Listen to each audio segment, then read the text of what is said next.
She was just a simple woman, rushing to catch her flight, until she saw an old man collapse near Gate 12. She chose to help him and missed her plane. But what happened next? She never expected the stranger she saved owned the entire airline. Before diving into the story, comment where you're watching from, and don't forget to subscribe so you won't miss the latest stories. Jada Thompson wasn't rich. She didn't wear designer shoes or carry fancy bags. She was a hard-working nurse from Atlanta, the kind of woman who worked double shifts without complaint, skipped vacations to pay bills, and quietly made sacrifices for the people she loved. That morning, she was heading to New York City to attend her younger brother Malik's college graduation, a milestone she'd helped him reach by sending part of every paycheck toward his tuition. She hadn't taken a single day off in months. This trip was her reward. Wearing a simple beige dress and her favorite pair of worn-out sneakers, Jada stood at Gate 12 at Hartsfield-Jackson Airport. Her old suitcase sat beside her, the handle wrapped in duct tape from a long-forgotten trip. She smiled as her phone buzzed with family messages. Boarding soon. Hurry up, sis, you're gonna make mom cry. Front row seat saved for you. Jada clutched her boarding pass, heart full of anticipation. She imagined Malik's face lighting up when he spotted her in the crowd. After all, she hadn't seen him in person for nearly a year. Just as the final boarding call echoed overhead, she stood up to join the line. But then, a sudden sound stopped her. The thud. She turned to see an elderly man slump onto a bench near the gate. His face had gone pale, and his hand clutched at his chest. Without thinking, Jada dropped her bag and rushed to him. Sir? Sir, can you hear me? She asked, her voice calm but urgent. Passengers looked on, unsure what to do. An airline staffer radioed for medical assistance, but Jada was already working, checking his pulse, loosening his collar, laying him back carefully. She pulled out her small nurse's notepad from her purse, jotting symptoms, asking questions. Between his shallow breaths, shortness of breath? He nodded weakly. Any history of heart issues? Why, yes, he whispered. Stents, 2 years ago. Airport medics arrived minutes later, but by then Jada had stabilized him enough. For transport, the man was wheeled away, holding her hand and whispering, Thank you, Angel. Only then did she look up. The gate was closed. The plane was gone. Her heart sank. She'd missed her flight, missed Malik's graduation. Tears welled in her eyes as she sat down. Overwhelmed, the tap on her shoulder broke the silence. Excuse me, miss, said a tall man in a navy suit. He looked important. Polished shoes, silver cufflinks, a no-nonsense voice softened by concern. I saw what you did. That was incredible. Are you a doctor? I'm a nurse, she replied quietly, wiping her eyes. And now I'm also late. I'm sorry, he said, but you saved that man's life. That was more important than any flight.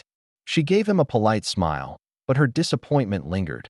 The man reached into his coat pocket and handed her a business card. If you give me a few hours, I'll have you on a private jet to New York. You deserve to be at that graduation. Jada blinked, confused. Wait, what? The man smiled. That gentleman you helped. He's my father. And I'm the CEO of the airline. Her jaw dropped. Wait, what? I'm serious, he said. My father insisted we find you and thank you properly. You went out of your way for a stranger, and that means something to us. True to his word, for hours later, Jada was in the air, sipping water from a glass cup, wrapped in a soft blanket, watching the clouds drift by. She made it just in time to hear Malik's name called. Her family cheered as she slipped into her seat, tearful and smiling. After the ceremony, Malik hugged her tightly. You made it, he whispered. She smiled. Barely. The next morning, her phone rang. It was the airline CEO again. I've been thinking, he said. We need people like you on our in-flight medical team. Someone calm, sharp, and compassionate. How would you feel about a new role? Better pay, flexible hours, and travel benefits. Jada blinked, stunned. Are you offering me a job? I'm offering you a future, he said. Jada looked around her tiny hotel room, her heart full of gratitude. She hadn't just saved a man's life. She'd walked straight into a new chapter of her own. Sometimes, missing a flight doesn't mean missing your chance. Sometimes, it's exactly what you need to soar. Just as the final boarding call echoed through the terminal, Jada Thompson caught something in the corner of her EY8. An older man, silver hair, dressed in an expensive tailored suit, sat slumped over on a bench near gate 12. He clutched his chest, his breathing ragged, his face ghostly pale. Passengers kept walking. A few turned to look, confused or uncomfortable, but no one stopped. Jada froze for half a second. Her heart pulled in two directions, toward the plane that would take her to her brother's college graduation, and toward the man who clearly needed help. She chose in an instant. Sir? Sir, can you hear me? She asked, already kneeling beside him. Her nurse instincts kicked in with practiced precision. She dropped her bag and grabbed a small notepad from her purse. Gently, she tilted him back against the seat and checked his pulse, rapid and uneven. Are you on any medications? Blood pressure? Heart? She asked. The man struggled to speak. Nitro, in coat pocket. She found a small vial of nitroglycerin. Pills and helped him place one under his tongue. People began to gather. A flight attendant called for airport medics, but it was Jada who took control. She asked about allergies, previous heart conditions, medications, surgeries, scribbling every word into her notepad. Stay with me, she said softly, gripping his hand as he winced in pain. You're not alone. I'm right here. It felt like forever, but within minutes, paramedics arrived. They quickly assessed him, asking for a rundown, and Jada handed over her notes without missing a beat. This is everything I've got. Pulse was irregular, blood pressure dropping fast. He responded to the nitro. He needs monitoring. They nodded in gratitude. You probably saved his life. As the gurney rolled away, the man reached up, grasping her hand with surprising strength. His voice was barely above a whisper. Thank you. You're an angel. Jada stood there, stunned, still catching her breath. The crowd slowly dispersed, the airport noise returning to normal. And then she looked up. The gate was empty. The sign above read, "Flight closed." Her plane had taken off, gone. Her heart sank. All that work, all those extra shifts, the money she'd carefully saved, the promise to Malik that she would be there. She'd missed it all. For a complete stranger, she sank onto the nearest bench and dropped her head into her hands. Tears blurred her vision, but she wiped them quickly, not wanting anyone to see. Maybe she could buy another ticket. Maybe she'd get there by tomorrow. But graduation would be over. Malik's big moment would be gone. Excuse me, miss? A voice said. She turned to see a tall man in a crisp navy blue suit. He looked out of place, not a passenger, more like a VIP. Behind him, a security officer lingered at a respectful distance. Yes? Jada replied, trying to compose herself. The man extended a hand. I'm Daniel Royce. I saw what you did. That was extraordinary. Are you a doctor? She shook her head. I'm a nurse. From Atlanta. Well, Nurse Jada from Atlanta, you may have just saved my father's life. Her eyes widened. Your father? The man you helped. That was George Royce, founder and chairman of Royce Air. This airline. Jada's mouth fell open. Wait, that was George Royce. Daniel nodded. He's stubborn, refuses to slow down. But today, you were in the right place at the right time. I was just doing what anyone should do, she said humbly. No, Daniel said firmly. You did what most people wouldn't. And my family is beyond grateful. He reached into his pocket and handed her a sleek envelope. Inside is a first-class voucher to New York. It leaves in 2 hours on one of our private jets. You'll land in time for the graduation dinner, if not the ceremony. Jada was speechless. And there's more, he added. My father wants to meet you again. Once he's discharged, he's already talking about creating a health initiative for our frequent flyers and wants you to lead it. Jada blinked. I don't even know what to say. Say you'll accept a chance to change your life, because you changed his. 2 hours later, Jada was 30,000 feet in the air, sipping juice in a reclining leather seat, her suitcase safely stowed beside her. She arrived just in time to surprise Malik at the family dinner. He ran up, hugging her so tight, she nearly cried. Again, you missed the ceremony, he whispered. She grinned. But I made the moment. Back in Atlanta a week later, Jada received a call from the hospital. George Royce was stable and recovering, and insisted she be brought on as a full-time consultant for his new passenger medical outreach program. All because she stopped and chose kindness over convenience. She missed her flight that day, but destiny was right on time. By the time paramedics arrived, the elderly man was more stable, his breathing calmer, color slowly returning to his cheeks. And it was all thanks to Jada Thompson's quick, composed response. She stood nearby, watching silently as the emergency team wheeled him away. His fingers briefly clasped hers. "You saved me," he whispered hoarsely. "I owe you my life." Jada gave him a small, reassuring smile. "It's just what I do. You get better, okay?"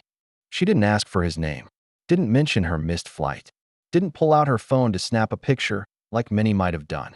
That wasn't Jada. She was just a nurse who did what she was trained and born to do. Help someone in need. An airport employee gently tapped her on the shoulder. "Miss, your flight to New York has just departed." Jada's heart sank. That flight had been the only one she could afford.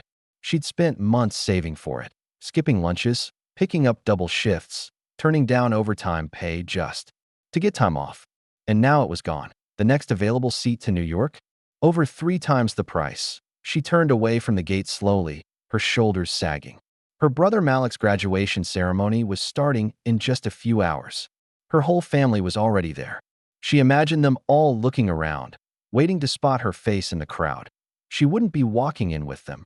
Still, as she glanced back at the bench where she'd found the man slumped and gasping, she didn't feel regret.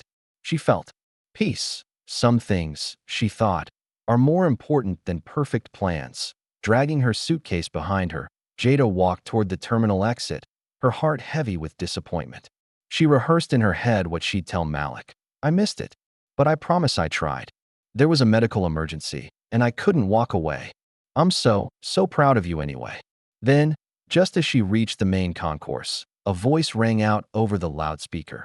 "Jada Thompson, please report to the Royce Air Priority Desk at Gate 14. Jada Thompson, Gate 14. She froze. Gate 14? She hadn't even heard of that gate before. And why would anyone page her by name? Confused and a little concerned, she turned around and made her way to the location. When she arrived, she found a sharply dressed man in a navy suit standing behind a private counter. Beside him stood the same airport staffer who had helped. "Call the paramedics. Ms. Thompson," the suited man asked warmly. "I'm glad you made it. I understand you had a very eventful morning." She nodded cautiously. "Yes, but I don't understand. Why am I here?" The man extended his hand. "I'm Daniel Royce, CEO of Royce Air." "The man you helped?" "That was my father, George Royce, founder of the airline." Jada's eyes widened. She suddenly remembered how polished the man looked, the luxury watch, the expensive suit, but in the moment, it hadn't mattered. I didn't know," she said quietly. "I just saw someone who needed help. That's exactly why he wants to thank you personally," Daniel said. "But first, he insisted we make sure you don't miss anything else today." He handed her a sleek silver envelope with her name embossed on the front. Inside was a boarding pass. "Private charter," he explained. "Leaves in 20 minutes. You'll land in New York with enough time to make your brother's graduation dinner." Jada gasped, clutching the envelope. I don't know what to say." "Say yes," he smiled. "My father says people like you are rare. The kind who do the right thing even when no one's watching. He wants to make sure the world watches." Now, the private flight was unlike anything Jada had ever experienced. Plush leather seats, warm towels, fresh fruit, and a crew that treated her like royalty. When she landed, a car was waiting. She made it just in time to slip into the venue as Malik's name was being called. Their eyes met from across the room. His face lit up in shock and joy. Afterward, he hugged her tight, eyes shining. "You made it. Wouldn't miss it for the world." She whispered that a few days later, back in Atlanta, Jada received a formal invitation to meet George Royce, now recovering. Alongside it was a job offer to join a new initiative he was launching for in-flight passenger health and emergency care training. All because she stopped to help someone when no one else would. She missed her flight that day, but it turns out fate was right on time. "Miss Jada Thompson, please proceed to VIP Lounge A immediately." The voice echoed across the terminal loudspeakers, clear and deliberate.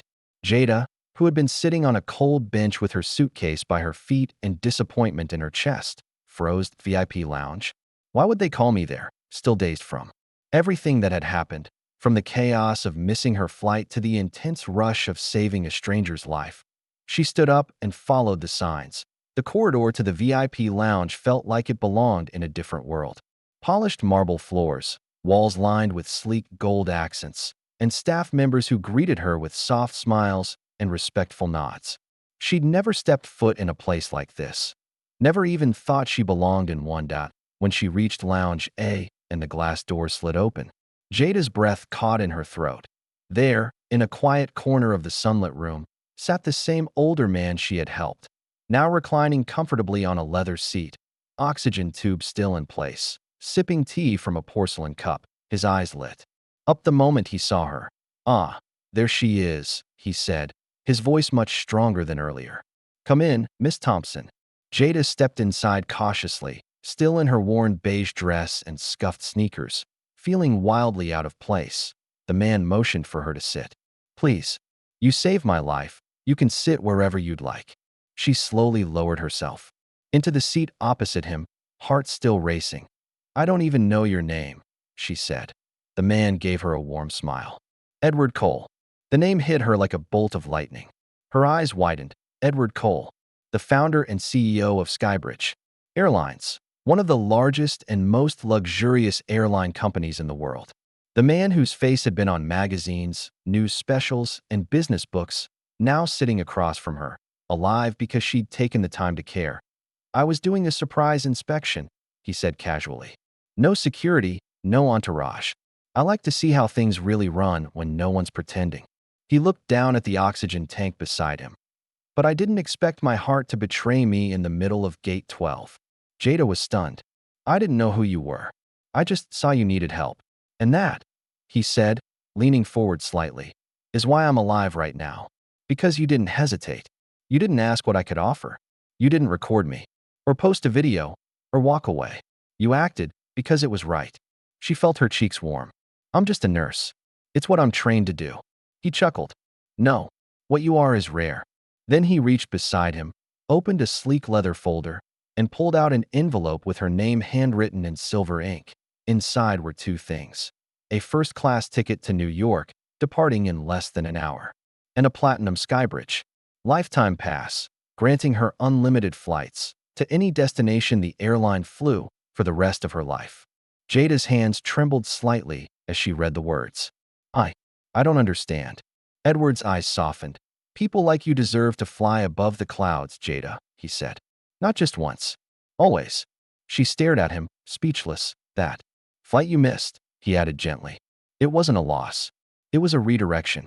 One that saved my life and maybe changed yours." Tears welled in her eyes. Not just from gratitude, but from the overwhelming realization that her simple act of compassion had led to something far beyond anything she'd ever imagined. She made it to New York that evening, not in economy, but in first class, served dinner on fine china, wrapped in a blanket with her name embroidered on the corner. The graduation dinner. Malik ran up and threw his arms around her.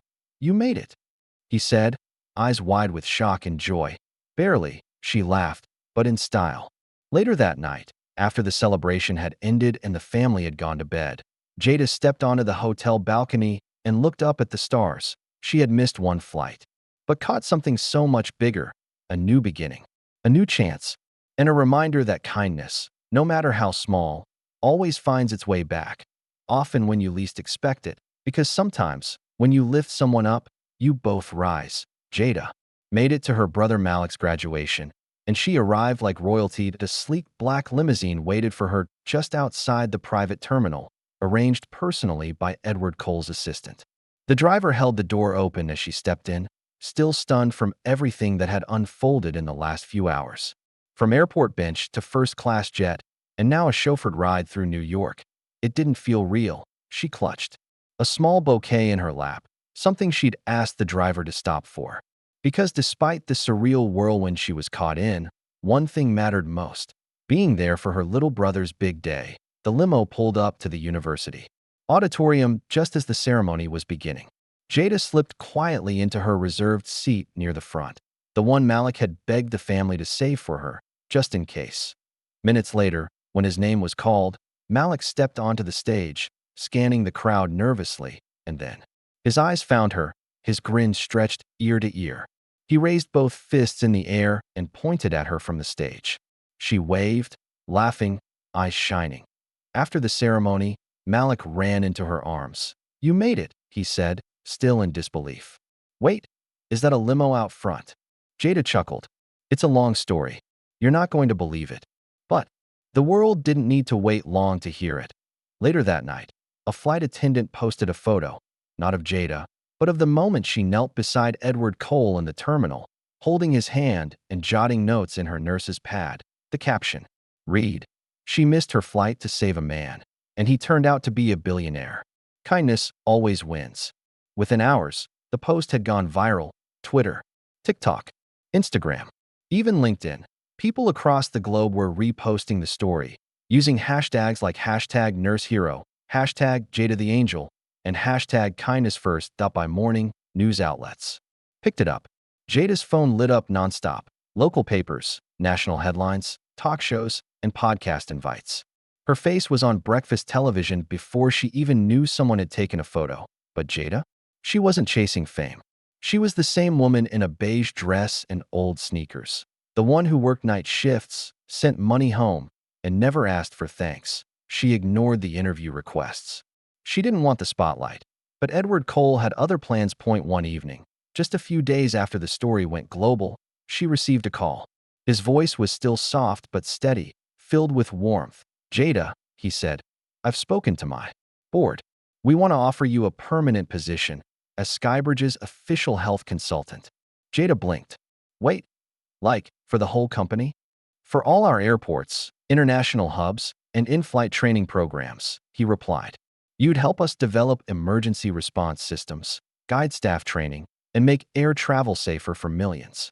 He paused, then added gently, "It comes with a six-figure salary, full benefits, and, of course, your lifetime platinum pass still stands."